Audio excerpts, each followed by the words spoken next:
In this guide, I'm going to show you how to fix Coinbase stocks not showing. This is Aiden from JustBoz, and before we get into this guide, make sure to like the video and subscribe to the channel with all notifications on. It really does help with the channel and it lets us know that you want more content like this, so we greatly appreciate it. If at any point throughout this guide you did have any questions, just ask them down in the comment section below and we can help you out further. I'm going to be doing my best to reply to every single comment down there. Now, first things first, make sure that you have opened up the App Store or the Google Play Store, searched for Coinbase, and installed any available updates that might be available. Then just reopen up Coinbase and look for the market sector near the top of the app. You can actually scroll down on here as well if it doesn't pop up near the top, and just go ahead and find the Stocks tab right here.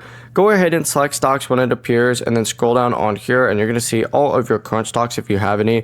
But you could also select Buy, for example, and then hit Setup in Minutes, or just unlock stocks right there, and it's now going to appear for you in the future. If it's still not appearing, make sure that you do have your identity verification complete and resolve any restriction or alert shown inside your app. You also have to have Coinbase Capital Markets brokerage onboarding before you can trade those stocks.